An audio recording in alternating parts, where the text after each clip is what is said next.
Hello everyone, আসসালামু আলাইকুম। It's me Mahi and welcome to our YouTube channel. আজকে আমি আপনাদেরকে এক্সপ্লেন করব মেরে জিন্দেগি হ্যায় তো ড্রামার এপিসোড 19 পার্ট 1। আমরা দেখতে পাই আয়রা তার বিয়ের মোমেন্টগুলো ভাবছিল।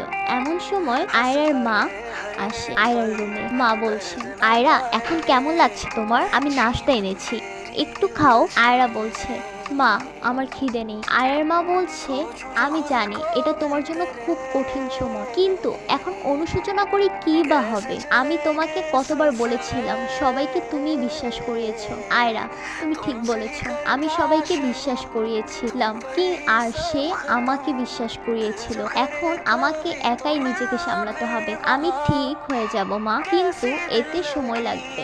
মা, আয়রা শোনা, তোমাকে কষ্ট দেওয়ার মতো কোনো ইচ্ছা আমার ছিল না। আয়রা, মা তুমি বুঝতে পারছো না আমি আসলে কতটা ভেঙে পড়েছি। এরপর স্ক্রিনে আমরা দেখতে পাই কামের তার দাদুর সাথে কথা বলছে। দাদু বলছে, সবাই বলছে তোমার নাকি একটা ভিডিও নাকি সামনে এসেছে, তুমি এমন কাজ কিভাবে করলে? কামের বলছে, না দাদু, আমি কিছুই করিনি। আপনি তো আমাকে বিশ্বাস করেন তাই না? আমি এমন ছিলাম না দাদু, আমি সত্যি কিছু করিনি।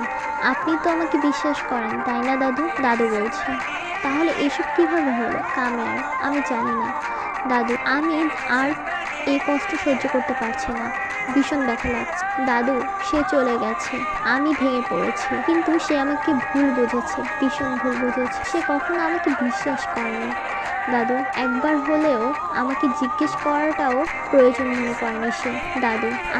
দাদু বলছে, আমি কি ওর সঙ্গে কথা বলবো? কামে, না দাদু, কোনো দরকার নেই, আমি আর কোনো ব্যাখ্যা দেব না। আমি খারাপ, তাই তো? ঠিক আছে, আমাকে খারাপই থাকতে দিন, ও নিজের মতো কাউকে খুঁজে নেবে।